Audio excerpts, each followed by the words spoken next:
সুপ্রিয় দর্শক, এই মুহূর্তের সবথেকে গুরুত্বপূর্ণ আপডেট। ভারতের নাগরিকত্ব প্রমাণের ক্ষেত্রে বড়সড় পরিবর্তন আনছে কেন্দ্র।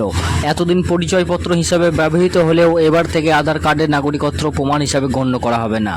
এই নতুন নির্দেশিকা বহু মানুষকে নতুন করে ভাবাচ্ছে, বিশেষ করে যাদের কাছে আধার কার্ড ছাড়া নাগরিকত্বের অন্য কোনো নথি নেই। কেন্দ্রের নতুন নির্দেশিকা অনুযায়ী আধার কার্ড শুধুমাত্র পরিচয় এবং ঠিকানা যাচাইয়ের জন্য বৈধ। নাগরিকত্ব প্রমাণের ক্ষেত্রে এর কোনো গুরুত্ব থাকছে না।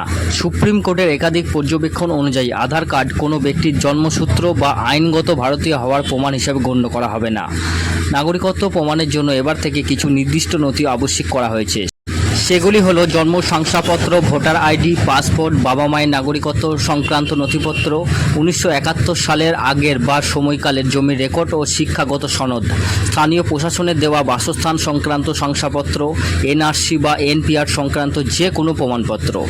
এই পরিবর্তনের ফলে সবচেয়ে বেশি প্রভাবিত হবেন তারা, যারা এতদিন শুধুমাত্র আধার কার্ডের মাধ্যমে সরকারি পরিষেবা পেয়ে আসছিলেন।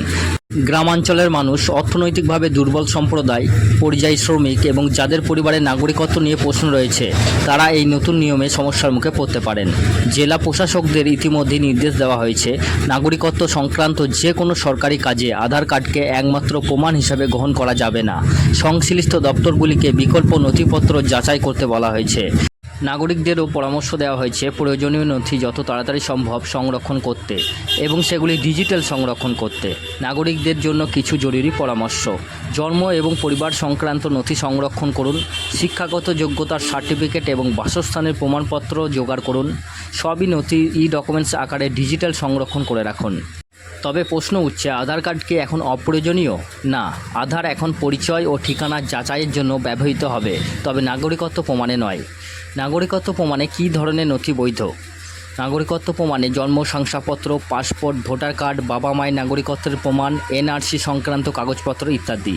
কারা সবচেয়ে বেশি প্রভাবিত হবেন? যাদের কাছে শুধুমাত্র আধার কার্ডই আছে, বিশেষত গ্রামীণ বা দরিদ্র সম্প্রদায়, পরিযায়ী শ্রমিকরা। নতুন নিয়ম কিভাবে কার্যকর হচ্ছে? জেলা স্তরে প্রশাসনিক নির্দেশে জারি হয়েছে যাতে আধারকে নাগরিকত্বের একমাত্র প্রমাণ হিসাবে না দেওয়া হয়। নাগরিকদের এখন কি করা উচিত? প্রয়োজনীয় নথিপত্র সংগ্রহ এবং সেগুলি ডিজিটাল সংরক্ষণ করে রাখতে হবে। সুপ্রিয় দর্শক, আপনাদের নিজস্ব মতামত আমাদের কমেন্ট বক্সে জানান এবং নিত্য নতুন ভিডিওর আপডেট পাওয়ার জন্য আমাদের ইউটিউব চ্যানেলটিকে লাইক, কমেন্ট, শেয়ার এবং সাবস্ক্রাইব করুন। আর ফেসবুক থেকে দেখলে পেজটিকে ফলো করুন।